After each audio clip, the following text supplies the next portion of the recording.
예, 어떤 교통경찰이 있었는데요. 이 교통경찰이 나름의 분별력도 있고 판단력도 있고 이 관찰력도 있고 아주 교통 순찰 그 경찰로서 아주 최고의 경찰이라고 자부하는 경찰이 있었습니다. 착각이죠. 착각.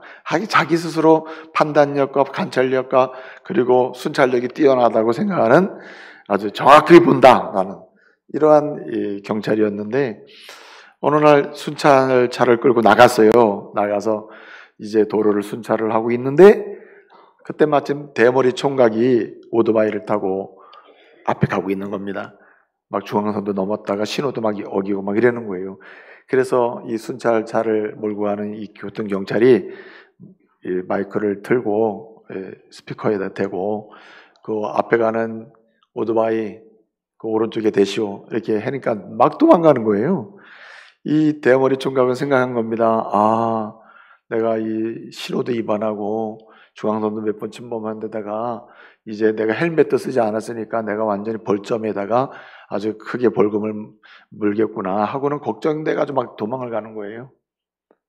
그랬더니 이 경찰이 막 나는 절대 놓치지 않는다 그래가지고 그냥 막 계속 쫓아가는데 오른쪽 쓰라고 막 그래도 쓰지 않으니까 더 크게 얘기하는 겁니다. 뭐라고 하냐면은 이 마이크를 틀어놓고는 살색 헬멧 쓴 사람, 살색 헬멧 쓴 사람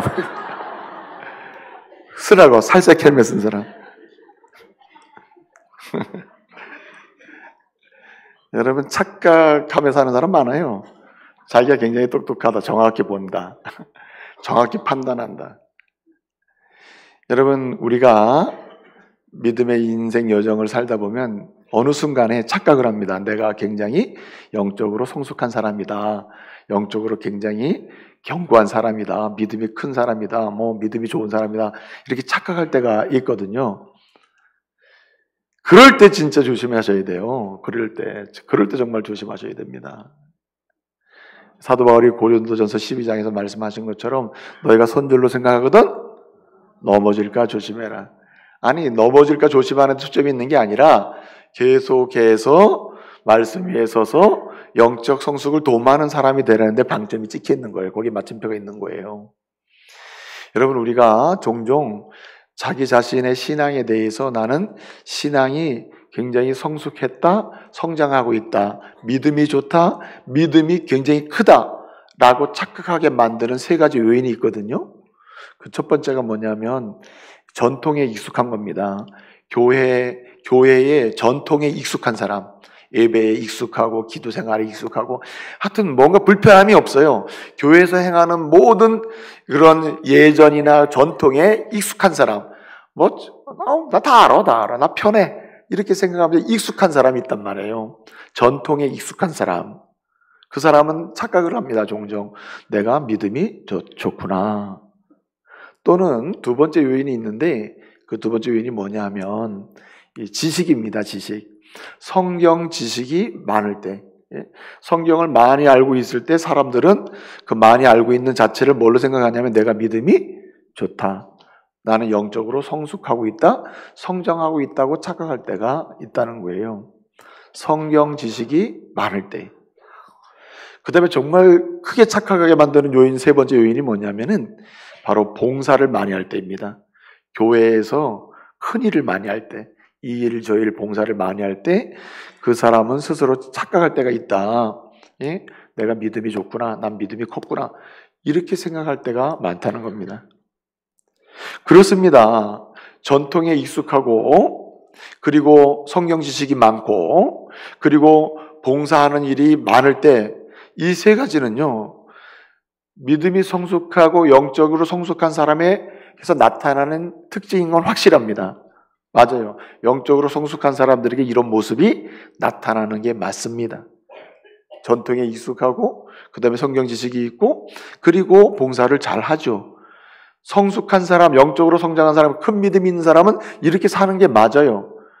그러나 그렇게 살고 있다고 다 믿음이 성숙한 건 아니라는 말입니다. 그렇기 때문에 우리가 설령 전통에 익숙하고 성경 지식이 충만하고 그리고 많은 일에 봉사를 한다 하더라도, 아니 나름의 내가 믿음이 성장하고 있구나라고 생각이 든다 하더라도 거기서 멈추면 안 된다는 겁니다. 그럴수록 우리는 영적 성숙을 도모하는 성도가 되어야 할 줄로 믿습니다. 영적으로 더 성장하고 성숙하기 위해서 힘쓰는 성도가 되어야 한단 말이죠. 그렇지 않으면 즉시로 영적인 퇴보, 영적인 쇠퇴, 믿음이 다운되는 결과를 가져온다는 말입니다. 오늘 본문 말씀 보게 되면은 이 이스라엘 백성들이 이제 바벨론 포로에서 1차로 스룹바벨의 인도하에 들어와서 성전을 건축했습니다. 그리고 에스라와 함께 돌아와서 말씀으로 다시 세워지는 역사도 경험했고요. 그 다음에 느헤미야와 함께 바벨론 포로에서 돌아와 가지고 예루살렘 성벽도 잘 건축을 했습니다. 그러니까 성전도 건축하고 예루살렘 성도 잘 신앙의 성, 말씀의 성을 잘 건축하고, 그리고는 안식일도 잘 지키고, 우리가 지난주에 말씀드렸어요. 이제 절기도 잘 지킵니다. 나팔절도 초막절도 지키고, 그러면서 어떻게 해요? 하나님이 주신 기쁨도 충만한 인생을 살게 됐단 말이에요. 그러면 우리가 볼 때는 이 사람들 진짜 신앙이 성장했네, 성숙했네, 이제 믿음이 컸네, 이렇게 볼 수 있는 거 아닙니까? 성전도 건축했어요. 성벽도 건축했어요. 주일도 잘 지켜요. 특별히 지난주 드린 말씀처럼 나팔절, 초막절처럼 이렇게 절기를 거룩하게 지키면서 모두 하나님 주셔서요, 이 기쁨도 주는 것도 느끼고 경험돼요. 너무 즐거워요. 그러면 믿음이 크고 믿음이 성장한 거 아닙니까? 그런데 이 사람들은, 이 성도들은 그렇게 생각하지 않았다는 겁니다. 우리가 믿음이 성숙했구나, 믿음이 컸구나, 믿음이 좋아졌구나, 견고해졌구나, 이렇게 생각하지 아니하고, 느헤미야와 함께하는 모든 이스라엘 사람들은 이렇게 성전도 건축하고 성벽도 건축하고 주일도 잘 지키고 절기도 잘 지키면서 은혜를 받아가지고 막 기쁨이 충만한 상태가 됐는데도 불구하고 그들은 우리가 믿음이 성장했구나 여기지 않고, 지금부터 우리의 영적 성장은 어떻게 된다? 계속돼야 되는구나. 영적 성장을 위해서 도모해야 될 일을 힘써서 해야 되겠구나 하고 결단하고 나갔다는 말씀이에요. 오늘 본문이 그 얘기입니다. 여러분, 오늘 본문을 보게 되면 이스라엘 백성들은 객관적으로 보게 되면 영적으로 성숙한 사람처럼 착각할 만도 한데 그들은 착각하지 아니하고, 아니다, 지금부터 우리는 믿음이 더 성숙해야 되고 믿음의 자리로 나가야 되고 영적으로 성숙한 하나님의 사람이 돼야 하는구나 하면서 영적 성숙을 향하여 더 힘써 도모하게 됐다는 말입니다. 여러분, 오늘 본문은 영적 성숙을 도모하는 두 가지 방법을 알려주거든요. 영적 성숙을 도모하는 두 가지 공식적 방법이 있습니다. 오늘 본문이 38절까지 되어 있어요. 우리가 6절까지 읽었습니다만은 오늘 제가 설교는 38절까지 다 할 겁니다. 이 9장 1절부터 38절까지인데 보면은 이 본문은 1절부터 6절까지는 기도가 나와요. 부르짖는 기도가 나오고, 그 다음에 맨 마지막에 32절부터 37절까지 맨 마지막도 또 기도가 나와요. 기도. 그 다음에 5절부터 여기 31절까지는 뭐가 나오냐면 찬송이 나와요. 찬송. 히브리 동사로 두 동사로 요약이 되는데 4절 하반절을 보게 되면 부르짖고라는 말이 나와요. 부르짖는다. 이 부르짖는다는 말은 히브리 동사로 자아크라라 해요. 자아크. 따라해보세요. 자아크. 자아크라는 이거 부르짖는다는 말인데, 이 부르짖는다는 말은 그냥 내가 하고 싶은 거 막 떠드는 이런 개념이 아니고요. 이 본문에서 이 자아크는 부르짖는 것은 상호 인격적 소통이 되는 걸 가리켜요. 상호 대화가 되는 상태에 있다. 상호. 그러니까 이스라엘 사람들이 영적 성장을 도모하는 데 힘썼는데 그냥 멈추지 않고 착각하지 않았어요. 우리는 믿음이 컸어, 이제 됐어, 이러지 않냐고. 아니야, 하나님 지금까지 이렇게 은혜 주셨으니 이제는 성숙한 사람이 돼야 돼, 믿음이 자라야 돼, 이제 주님의 능력으로 살아야 돼 하면서 영적 성숙을 도모하게 됐는데, 도모하는 첫 번째 방법이 뭐냐면 하나님 말씀을 붙들고 전능하신 하나님과 늘 항상 깨어서 소통하는 가운데 자아크 부르짖는 사람이 됐다는 말입니다. 저와 여러분이 1년 내내 하나님과 이 소통의 관계, 하나님 커뮤니케이션이 이렇게 딱 열려 있어가지고 하나님을 향해서 항상 자꾸 부르짖는 은혜의 상도 되시길 말씀으로 축복합니다. 그럴 때 믿음이 자라가는 거예요. 근데 1절부터 6절까지는 자크예요.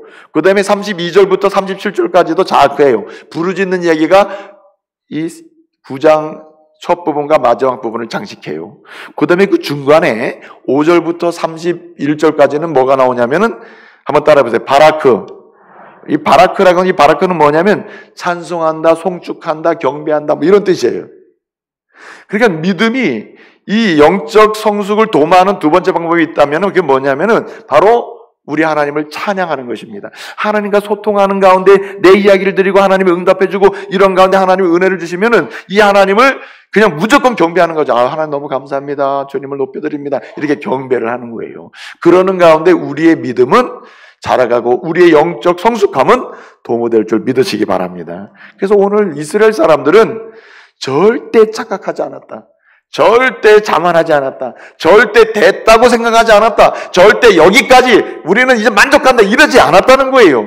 그들은 객관적으로는 믿음이 진짜 좋은 사람들이고 객관적으로는 성숙한 사람들이었음에도 불구하고 거기에 만족하지 않냐고 영적 성숙을 도모하는 믿음의 길로 나갔다는 말입니다. 그러니까 그들이 은혜를 받게 되는 것입니다. 그러므로 우리도 이스라엘 백성들처럼 자만하지 아니하고 교만하지 아니하고 그리고 스스로 만족하지 아니하면서 주님께 지금까지 주신 은혜를 힘입어서 올해도 영적으로 성장하기 위하여 믿음의 성숙을 위하여 견고한 믿음, 든든한 믿음, 큰 믿음을 위하여 도모하는 성도 되어야 할 줄로 믿습니다. 하나는 뭐라고요? 자꾸 부르짖는 사람. 또 하나는 뭐예요? 바라크 뭐예요? 찬송하는 사람. 예? 부르짖으며 찬송하고 찬송하며 부르짖고 부르짖으며 찬송하고 찬송하며 부르짖고 하여튼 예? 이렇게 부르짖음과 찬송하는 것 이 두 개의 기둥이 있다. 이 기초가 뭐냐면 하나님 말씀이에요. 말씀을 붙들고 부르짖고 말씀을 붙들고 찬양하고 말씀을 붙들고 기도하고 말씀을 붙들고 주님께 경배할 때 우리의 믿음은 어느덧 보이는 듯 안 보이는 듯 하나 우리의 영적 성숙은 점점 이렇게 지수가 올라갈 줄 믿으시기 바랍니다. 점점 잘하게 되는 거예요. 잘하게. 그래서 오늘 우리는 이 말씀을 통해서 이렇게 두 가지 방법을 통해 가지고 말씀에 기초한 부르짖음과 말씀에 기초한 이 찬송과 송축함이 우리의 신앙의 진보, 신앙의 성숙을 도모하게 만드는데 구체적인 방법이 뭐냐를 한번 살펴보려고 합니다. 이 두 가지 방법 속에서 사용된 방법이 뭐냐? 사용된 이 도모하는 이 영적 성숙을 도모하는 구체적인 방법이 뭔지를 살펴보면서 은혜를 받고 우리도 올 한 해 동안 이 두 가지 방법 속에서 우리가 꼭 지향해야 될, 붙잡아야 될 세 가지 방법을 한번 사용해 보자는 거예요. 사랑하는 성도 여러분, 영적 성숙을 도모하기 위하여 부르짖는 가운데 찬송하는 가운데 우리가 반드시 붙잡아야 될 방법이 무엇일까? 첫째는 오늘 말씀을 보게 되면은 가장 중요한 근본적인 방법이 뭐냐면은 세상의 어떤 것보다도 하나님을 우선하는 태도를 견제해야 한다는 거예요. 누구를 우선한다고요? 하나님을 우선하는, 하나님을 제일로 여기는 태도를 견제하는 거예요. 그 태도를 유지하는 거예요. 여러분, 오늘 여기 4절부터 쭉 말씀 보게 되면 하나님을 소개해요. 하나님은 영원부터 영원까지 계신 분이다. 한마디로 무시무종, 시작도 끝도 없는 분, 우리 하나님은. 6절을 보게 되면 이렇게 소개하고 있습니다. 하나님이 어떤 분이냐? 왜 하나님이 세상에 어떤 것보다 하나님을 먼저 앞세워야 되느냐? 하나님을 우선해야 되느냐? 하나님을 제일로 여겨야 되느냐? 그래야 신앙이 성장하느냐? 설명해요. 6절을 보게 되면 이렇게 얘기합니다. 하나님은 이 모든 것을 뭐 하시고 지으시고 만드시고 그리고 뭐 하시고 보존하시고 그리고 뭐 하셔요? 영광을 받으시는 분이다라고 했습니다. 무슨 얘기예요? 한마디로 우리 전능하신 하나님은 유한하신 분이 아니에요. 세상에 의해서 만들어진 분이 아니에요. 세상에 있는 모든 것은 하나님의 손에 의해서 만들어진 거란 말이에요. 그러므로 하나님의 손에 의해서 만들어진 것을 제일로 여긴다면 만드신 분을 무시하고 경멸하는 행위가 된단 말이죠. 여러분, 우리의 신앙이 영적 성장으로 나가게 되고 영적 진보가 이루어지고 믿음이 견고한 믿음이 되려면은 우리의 믿음의 대상이 되시는 우리 하나님을, 전능하신 하나님을 제1로 여겨야 할 줄로 믿습니다. 하나님을 앞서야 돼요. 우리 예수님이 이런 말씀하셨어요. 너희는 하나님과 물질을 동시에 섬길 수가 없다고 하셨습니다. 이 얘기는 그냥 돈이냐 하나님이 이런 문제가 아니에요. 근본적으로 사람은 하나님의 손에서 만들어진 존재이기 때문에 사람은 하나님을 섬겨야지 동일하게 만들어진 것을 섬기면 안 된다는 것입니다. 여러분, 이 세상에 존재하는 모든 것은 주님의 손에 의해서 만들어진 것입니다. 만들어진 것이니까 다 유한해요. 만들어진 것이 영원한 게 있습니까? 영원하신 분은 오직 주님만. 여러분, 세상에 영원한 게 세 가지가 있다 그랬죠. 첫째는 하나님이 영원하십니다. 아멘. 그분의 말씀이 영원해요. 제가 이사야서 4장 8절에서 종종 말씀드리잖아요. 풀, 꽃 다 마르고 시든다. 그러나 하나님 말씀은 영원하다. 하나님이 영원하시고 하나님 말씀이 영원하십니다. 그리고 뭐가 영원하죠? 내가 모를 줄 알았어요. 인간의 영혼이 영원해요. 인간이 영혼이 그러니까 하나님의 형상을 닮아서 창조됐다는 가장 중요한 의미가 뭐냐면은 영적인 존재라는 거거든요. 하나님이 영이시기 때문에 하나님을 닮았다는 말은, 우리를 닮게 창조했다는 말은 영적인 존재로 만들었다는 거예요. 그러므로 우리가 제일로 여겨야 될 것은 우리보다 못한 물질이나 어떤 세상에 존재하는 어떤 것을 제일로 여기면 안 되고, 그것에 앞서서 그 어떤 것보다도 하나님을 우선하는 삶의 태도를 지향해야 된다는 거예요. 그럴 때 믿음이 자랍니다. 믿음이. 여러분이 하나님 앞에 나오실 때에 실제 마음에 제일 중요하게 여기고 붙들고 오는 건 뭐죠? 하나님인 줄 믿습니다. 근데 안 그런 것 같아요. 네? 여러분이 가슴에, 손에, 눈에 보이진 않지만 들고 오는 게 뭡니까? 다 들고 싶은 게 뭐예요? 다 돈 아니에요, 돈. 예? 돈. 하여튼 교회 가서 돈 벌게 해달라 해야 되겠다. 하나님 보고 돈 달라 해야 되겠다. 하여튼 하여튼 달라는 게 다 뭐가 관련돼 있습니까? 다 이 세상에 하여튼 만들어진 거 관련된 거 아니에요. 돈으로도 해결되는 거 아니에요, 돈. 그렇죠? 근데 하나님은 이 세상에 존재하는 모든 것은요, 전능하신 하나님, 창조주 하나님, 보존하신 하나님, 6절의 말씀대로 영광을 받으신 그 하나님을 섬기는 데 필요한 때에 주시는 것이지, 그것을 위해서 하나님을 쓰라고 말씀하지 않습니다. 그래서 여러분, 이 영적인 진보, 영적인 성숙이 도모되는 현장에는 항상 하나님 제일주의가 있는 거예요. 예? 하나님을 제일로 여기고 세상의 어떤 것보다도 하나님을 우선하는 삶의 태도가 여기 있는 것입니다. 여러분, 여러분의 눈에 보이지는 않지만 여러분의 마음과 내적 상태를 그대로 어디 투명하게 보여줄 수 있는 거울이 있다고 친다면 여러분의 그 모습이 어떨 것 같아요? 여러분이 못 봐서 그렇지 보면 진짜 기가 막힌 상황이 많이 벌어지는 거예요. 여러분, 그 독일에서 독일 한 유명 백화점에서 있었던 일입니다. 그 엘리베이터를 설치를 했는데 엘리베이터가 너무 느린 거예요. 예? 그러니까 이 고객들이 너무 그냥 불평이 많은 거죠. 컴플레인이 너무 많은 거예요. 뭐 다 좋은데 이 엘리베이터가 느려가지고 아주 그냥 싫다 막. 그러니까 그 백화점의 이사진에서 의논을 해가지고 그러면은 좋은 빠른 속도의 엘리베이터를 그럼 다시 재설치를 하는 걸로 하자 뭐 이래가지고 이제 의논을 했거든요. 그때 마침 그 엘리베이터를 청소하는 직원이 새로운 좋은 안을 하나 내놨습니다. 그 교차에 돈도 많이 들고 그러니까 그러지 마시고, 그리고 또 엘리베이터가 오르락내리락 빠르면은 빨리 사고 빨리 가버리면 물건을 덜 살 거 아니에요? 그러니까 이 직원이, 청소하는 직원이 엘리베이터 안에다가 큰 전신 거울을 붙여놓으시라고. 전신 거울을 붙여놓으면은 불평이 없어질 겁니다. 그래요. 그래서 전신 거울을 붙여놓은 거예요.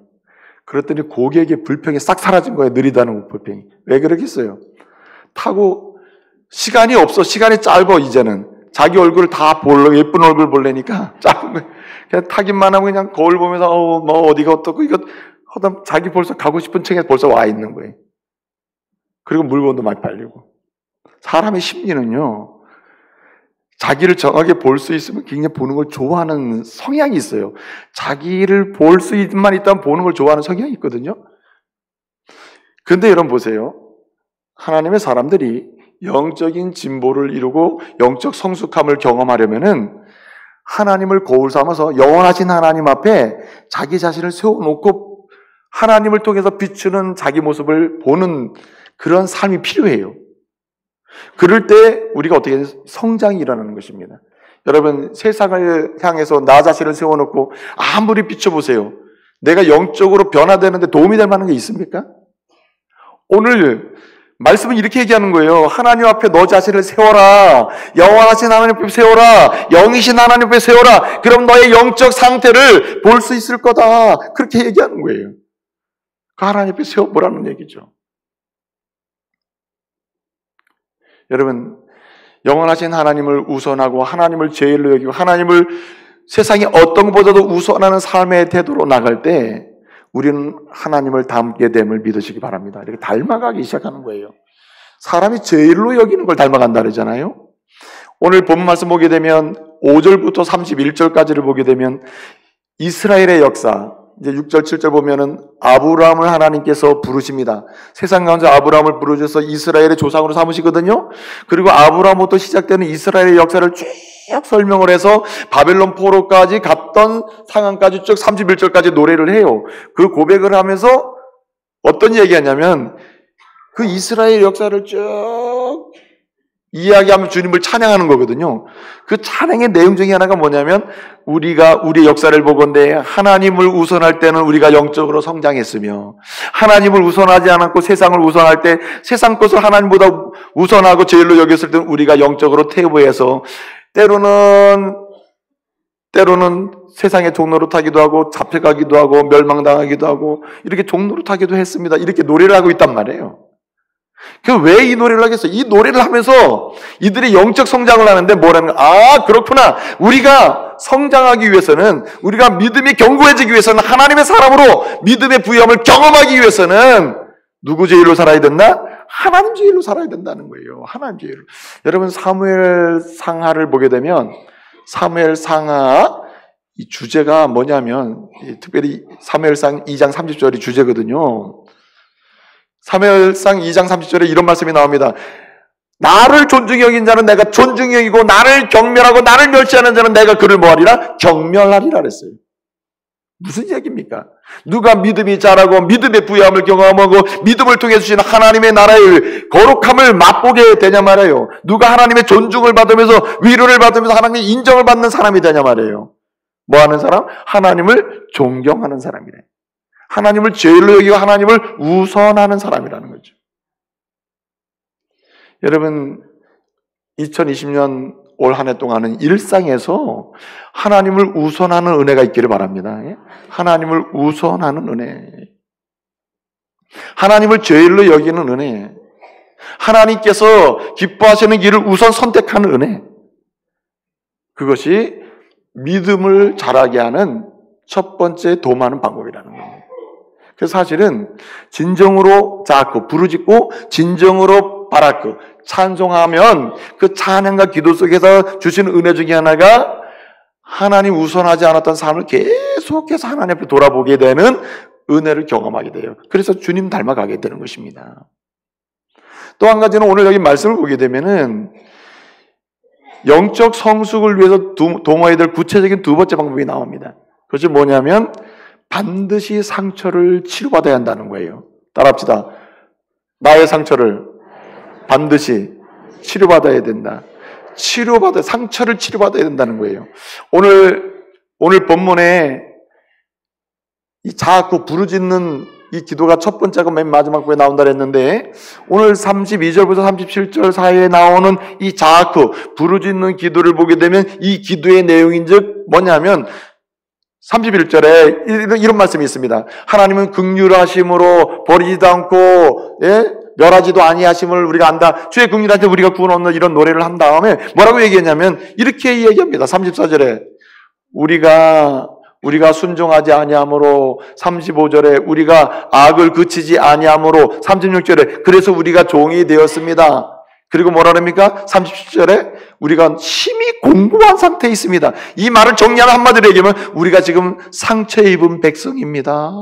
우린 상처 입었습니다. 상처 때문에 너무 힘듭니다. 라고 하는 거예요.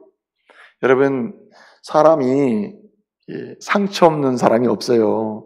개인이든 집단이든 가정이든 여기 우리 믿음의 부부들 많이 나와 있는데 우리 믿음의 부부라고 상처 없는 부부 있습니까?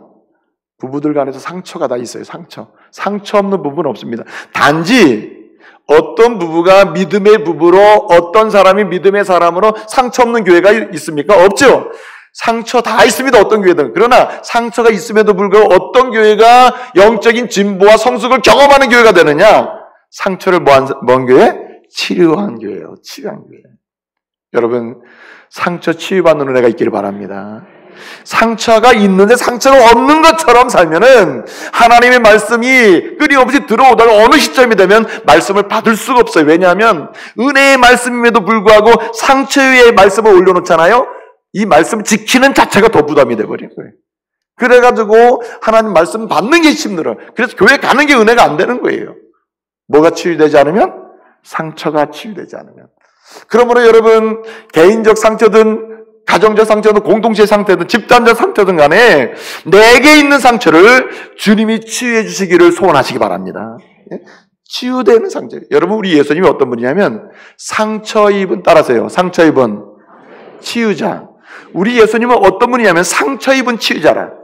그렇기 때문에 우리를 위해서 상처를 입고 십자가에 상처를 입으셨고 고난에 상처를 입으셨고 그리고 치유하신 분이기 때문에 그 주님 앞에 우리의 상처를 하나 내놓고 말씀을 드리면 그리스도의 보혈로 그 상처는 씻어주시면서 상처를 고쳐주실 줄로 믿으시기 바랍니다.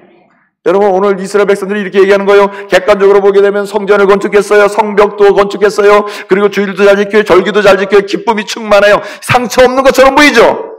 그런데 여러분 이들은 고백하고 있어요. 사실은 알고 보면 우리는 뭐 투성이? 상처 투성입니다. 이 상처를 고쳐주세요. 상처를 치유해 주셔요. 그래야 우리의 믿음이 다시 하나님 중심으로 말씀 중심으로 세계 속에서 사명을 감당하는 이스라엘 백성으로 나갈 수 있겠습니다. 상처를 고쳐주세요 라고 하는 거예요. 제가 이전에 성기동 교회에서 있었던 일인데 아주 인고 부부가 있었거든요.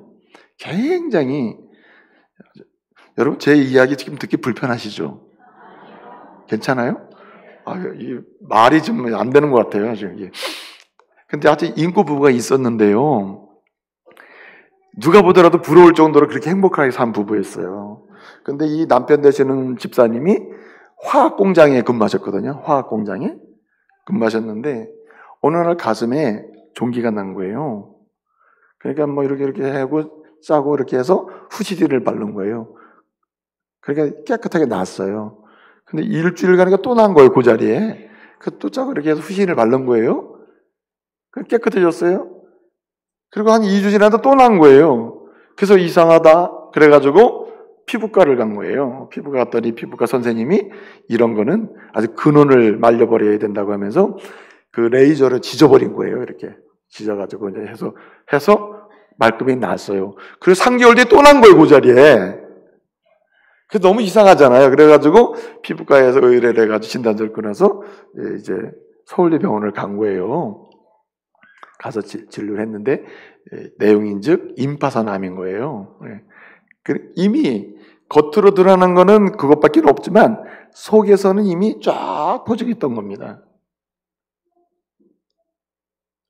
물론 하나님 나라를 가졌습니다. 자, 제가 드리고자 하는 말씀 뭔지 아십니까? 여러분 상처 없는 것처럼 살면은 웃으며 살면 상처 없는 것처럼 살면 다 되는 것처럼 보이죠? 아닙니다. 그래서 하나님의 사람이 왜 영적인 성숙을 진정으로 경험하면서 은혜를 받을 수 있냐면 그리스도 앞으로 내 상처를 끌고 가서 그리스도의 보혈 앞에 내 상처를 내려놓고 하나하나 이야기하면 주님이 치료하시기 때문에 가정의 상처든 어릴 때 상처든 부부에게 당한 상처든 어릴 때 부모로부터 받은 상처든 자녀로부터 받은 상처든 어떤 상처든 치유가 일어나면서 새 삶이 시작됨을 믿으시기 바랍니다. 치유가 있어야 돼요. 절대 숨기면 안 됩니다. 없는 것처럼 살아서도 안 돼요. 상처가 있는데 어떻게 없습니까? 속으로 계속 퍼지는데. 여러분 교회도 마찬가지입니다. 교회에 상처가 없는 것처럼 하면 안 돼요. 오히려 우리 모두가 우리의 상처를 어디로 끌어내야 돼요? 예수 앞에 끌어내야 됩니다. 할렐루야. 예수 앞에 하나님 앞에 끌어내야 된다니까요. 주님은 살리기도 하고 죽이기도 하셔요. 그러니까 주님 앞에 내놓으면은 주님이 끊어버릴 걸 끊어버리시고 살려주실 줄 믿으시기 바랍니다. 오늘 이스라엘 사람들이 마지막 기도하는 이 레인들의 기도거든요. 주님, 사실은 우리가 이렇게 은혜 받았습니다. 성벽도 건축했습니다. 성전도 건축하고 이렇게 입당도 했습니다. 우리가 주일도 잘 지킵니다. 절기도 지킵니다. 이제는 기쁨도 주셔서 너무너무 감사합니다. 너무너무 행복합니다. 그러나 알고 보면 우리 마음은 상처가 있습니다. 이 상처 고쳐주십시오. 그래야 마음껏 주님을 섬길 수 있겠습니다. 그렇게 노래하는 겁니다. 찬송가 86장 보면 내가 참 의지하는 예수. 제가 이게 목소리가 안 좋아서 찬송도 못 부르겠어요. 네? 내가 참 의지하는 예수. 그 다음 뭐예요? 나의 상처 입은 심령을 어떻게 해요? 불쌍하게 여기사 위로하여 주시는 미쁘신 나의 좋은 친구. 할렐루야. 그렇기 때문에 여러분 이스라엘 사람은 이걸 안 거예요. 주님은 우리의 좋은 친구다. 나의 상처 입은 심령을 고쳐주시는 분이 주님이시다. 이 상처 입은 심령을 치유받을 때 드디어 내 심령 가운데 하나님의 신 성령이 임하시고 그 성령의 지배 속에서 온유와 자유함과 평안함과 기쁨과 감격을 누리면서 신앙은 그때부터 쑥쑥 자라가게 될 줄로 믿으시기 바랍니다. 그때부터 신앙이 자라는. 여러분 밭이 부드럽지 않는데 어떻게 신앙이 자라겠어요? 상처투성인 곳에서 어떻게 믿음의 씨앗이 자라겠어요? 안 자라죠. 그렇기 때문에 우리는 내 상처를 사람한테 얘기하기 전에 그리스도 앞에 가지고 나와서요. 주님 아시죠? 내 상처 아시죠? 그러면 안 돼요. 오늘 뭐라고 얘기합니까? 31절에 주님은 긍휼하십니다. 주님이 은혜시죠. 버리지도 않고 죽이지도 않고 이렇게 말씀하잖아요. 그러면 34절 뭐라 그래요? 나 순종하지 아니했습니다. 아주 이게 산세히 읽어보면 또박또박 얘기하는 거예요. 자기의 속에 있는 상처를 그대로 얘기하는 거예요. 내 순종하지 아니했고요. 내가 그렇게 하나님이 버리라는 악을 버리지도 아니했습니다. 그래서 지금은 뭐가 됐어요? 세상의 종이 됐습니다. 너무 불쌍한 처지입니다. 그런데 이 짐이 너무나 무거워요. 그리고 37절 뭐라고 해요? 내 곤란함이 너무 심해서 견딜 수가 없습니다. 이 기도를 한번 생각해 보시란 말이에요. 여기 치유가 일어나거든요. 지금 이스라엘 사람들은 강력적인 치유가 일어나는데 그 다음에 이제 10장의 결단이 나온단 말이에요. 이 치유가 일어나는 과정 속에는 눈물의 고백이 있어요. 주님, 내가 이런 남자예요. 이런 아버지예요. 이런 남편이었어요. 이런 목사예요. 이런 집사예요. 이렇게 하나하나, 예? 주님 앞에 이렇게 하나하나 진실로 고백하는 게 필요해요. 근데 놀라운 것은 이 고백이 치유입니까? 고백이 치유예요. 예수의 보혈 앞에 내 믿음의 고백으로 주님만이 나의 유일한 치유자이십니다. 하나하나 고백에 올려놓으면 주님이 씻어주심을 믿으시기 바랍니다. 저는요, 이 기도 생활에 감격이라는 그런 것 같아요. 하나하나 주님이 치유해 주셔요. 절대 사람은 치유 못합니다. 여러분 육신의 질병은 의사 손길을 통해서 치유할 수 있을지 모르겠어요. 무슨 강제 약을 먹으면 치유할 수 있을지 모르겠어요. 그러나 우리의 상처 입은 영혼과 상처 입은 심령과 상처 입은 마음은 그리스도의 보혈밖에는 치유할 길이 없음을 믿으시기 바랍니다. 예수 앞에 나가서 그 상한 심령을 치유하시는 주님의 피 묻은 손 위에 올려드리는 거예요. 여러분 느헤미야를 보면요, 느헤미야 1장부터 이제 마지막에 쭉 보면 중요한 키워드 중에 하나가 손이에요. 손입니다. 야드라는 말인데 느헤미야 1장에서는 하나님의 강한 손이라고 했어요. 하나님의 손은 어떤 손이냐? 강한 손. 2장에서는 8절 18절에서는 뭐라 그랬냐면은 하나님의 손은 선한 손. 이래서 선한 손. 하나님의 손은 강하고 선하다. 무슨 얘기입니까? 주님의 손에 올려드리는 사람은 그 강한 손, 선한 손에 의해서 치유도 일어나고 새로움도 경험하고 인도하시는 역사도 보게 될 줄로 믿습니다. 그래서 여러분 주님의 손은요 두 가지로 펴져요. 어떤 사람에게는 은혜의 손으로, 어떤 사람에게는 저주의 손이에요. 어떤 사람은 축복의 손이고 어떤 사람은 징계의 손으로 펴져요. 오늘 느헤미야에서 그 얘기하고 있습니다. 하나님의 손은 펴진다. 누구한테는 은혜의 손, 누구한테는 저주의 손이에요. 누구한테 은혜의 손이요 축복의 손으로 펴집니까? 영적 도모를 힘쓰는 사람, 하나님을 우선하면서 하나님을 우선하고 하나님을 제일로 여기는 가운데 그렇군요. 하나님밖에 나를 치유할 분이 없군요 하며 내 상처를 아예 내놓는 사람, 주님이 그에게 은혜의 손을 펼칠 줄로 믿으시기 바랍니다. 사실은 하나님을 제일로 여기는 삶의 태도가 형성되면 내 상처를 끄집어낼 수밖에 없어요. 마지막 세 번째로는요, 영적 성숙을 도모하는 세 번째 방법이 뭐냐면, 오늘 자아크, 부르짖는 것과 그리고 바라크, 찬송하는 게 두 가지가 이 영적 성숙을 도모하는 방법이라 그랬죠. 이 방법 속에 세 가지 지혜가 있는데, 이 처음에 6절까지 기도하고 32절부터 37절까지 또 기도가 나오고 중간에 찬송이 나오는데, 기도부터 찬송을 거쳐서 또 다시 기도로 갔습니다. 이 처음부터 꿰뚫고 지나가는 하나의 라인이 있어요. 라인이 굉장히 중요한 것을 강조하고 있습니다. 중요한 게 1절부터 37절까지 계속 가는데 쉬지 않고 강조되는 게 하나 있어요. 따라하세요. 민감성을 키워라. 민감성을 키우라는 거예요. 무슨 얘기냐? 이스라엘 사람들이 찬송하고 지금 기도하면서 영적 성숙을 도모하는데 뭘 얘기하냐면은, 아, 그렇구나. 우리의 조상들의 역사를 보면서 노래를 해보니 우리 조상들이 선과 악, 죄와 선, 하나님이 기뻐하는 거, 하나님이 기뻐하지 않는 것에 민감하게 반응하면 반응할수록 뭐가 일어났어요? 신앙이 성숙해지고, 반응 안 하면 어떻게 해요? 신앙의 퇴보가 왔다는 것을 노래하고 있는 것입니다. 그래서 우리는 선악간에 아주 민감하게 반응하는 반응 지수를 높여야 할 줄로 믿습니다. 그러니까 매 순간마다 하나님이 좋아하는 것과 싫어하는 것에 대해서 반응하는 반응 속도, 반응의 능력을 높여야 돼요. 반응 지수를 높여야 돼요. 민감 지수를 높여야 돼요. 민감 지수를. 여러분, 예수 믿으면서도 불구하고 이렇게 사적인 개인적 삶의 여정에서 하나님이 싫어하는 감정과 느낌 이런 것을 즐기는 경우가 의외로 많아요. 그렇죠? 어떤 젊은이가 말해요. 여행을 하는 중에, 오늘 좀 일찍 끝마치려고 하는데, 여행을 하는 중에 이제 어떤 산을 넘게 된 거예요. 근데 저녁이 된 겁니다. 보니까 한 집이 있어요. 이렇게 들어가서 좀 쉬고 가면 안 되겠습니까? 그랬더니 아주 예쁘장한 아줌마가 나오시더니, 본래는 여기 우리 집에서 여기 쉬게도 해주고 그랬는데 오늘은 우리 남편이 안 계시기 때문에 남자분을 집에 들일 수가 없습니다. 미안합니다. 그러니까 아우 좀 재워주십시오. 그러니까 그러면 저 건너방에 가서 주무시라고. 그래가지고 거기 이제 주무시게 해줘. 근데 저 젊은 사람이 들어가 잠을 자는데 너무 그 아줌마 생각이 나는 거예요. 너무 예뻐가지고.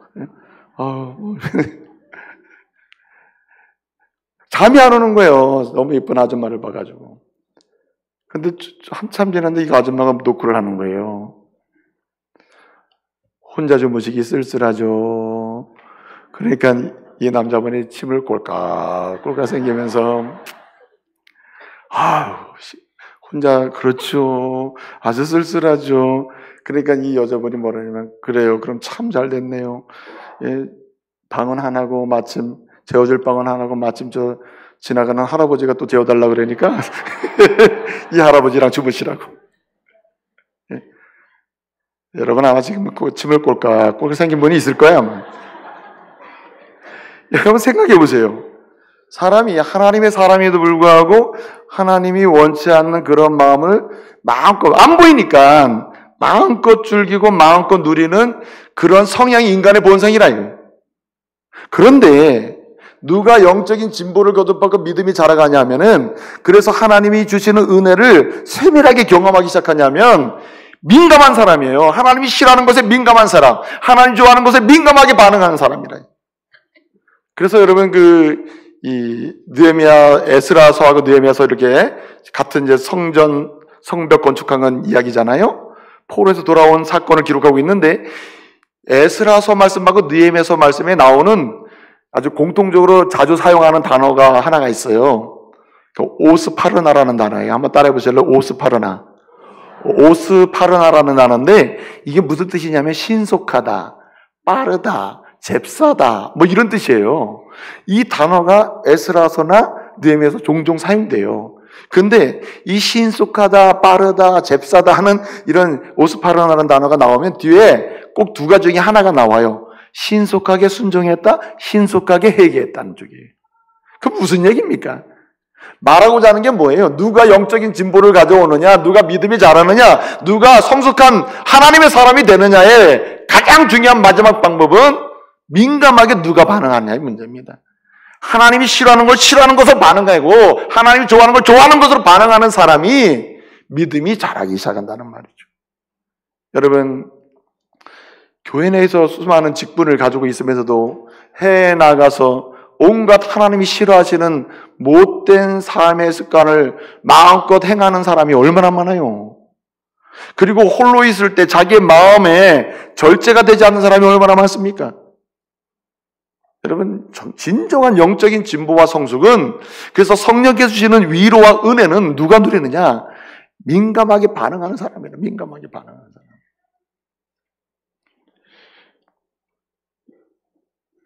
하나님께서 이렇게 이 선악간에 민감한 반응 지수를 가지고 있는 사람 있잖아요. 이런 사람이 하나님이 돌아오신다. 여기 본문에서는 돌아오는 걸로 돼 있어요. 하나님 누구에게 돌아오시는가? 하나님은 누구에게 은혜를 다시 베푸시는가? 하나님 누구에게 다시 역사하시기 시작하시는가? 민감하게 반응하는 사람이다. 민감하게 반응하는 사람에게 주님은 역사하셔서 은혜 주실 줄 믿으시기 바랍니다. 이제 말씀을 마치겠습니다. 여러분, 올 한 해는요, 멈추지 마시기 바랍니다. 이제는 됐다가 아니고 지금부터 하나님께서 기뻐하시는 영적인 성숙한 사람으로 나가겠노라고 결단하고 시작하시기 바랍니다. 네? 우리의 믿음을 정체하는 순간, 멈추는 순간, 됐다고 하는 순간에 사단은 끊임없이 틈타고 들어와서 우리를 넘어뜨리게 되는 것입니다. 그러므로 영적 성숙을 도모하기 위하여 여러분 끊임없이 부르짖고 끊임없이 찬송하되 오늘 주신 말씀대로 하나님 제일주의로 하나님을 우선하면서, 그리고 우선하신 그 하나님 앞에 내 상처를 내놓고 치료받으면서, 그러면서 하나님이 싫어하는 것에, 하나님 좋아하시는 것에 민감하게 반응하는 가운데 신앙의 성숙함을 경험하는 은혜가 있기를 말씀으로 축복합니다. 기도하겠습니다. 은혜로우신 아버지 하나님 감사합니다. 2020년 우리 원주중부 가족들이 영적인 진보와 영적인 성숙이 있는 복된 한 해가 되게 하여 주시옵소서. 이 일을 위하여 하나님을 세상의 어떤 것보다도 우선하며 제일로 여기는 믿음의 태도가 있게 해주시고, 우리의 제일 되신 하나님 앞에 우리의 상처, 우리의 아픔을 내어놓고 치유받는 은혜가 있게 해주시고, 뿐만 아니라 하나님이 좋아하시는 것, 싫어하시는 것에 대해서 민감하게 반응하는 그런 믿음의 삶이 일어나게 하여 주시옵소서. 예수님의 이름으로 기도합니다. 아멘.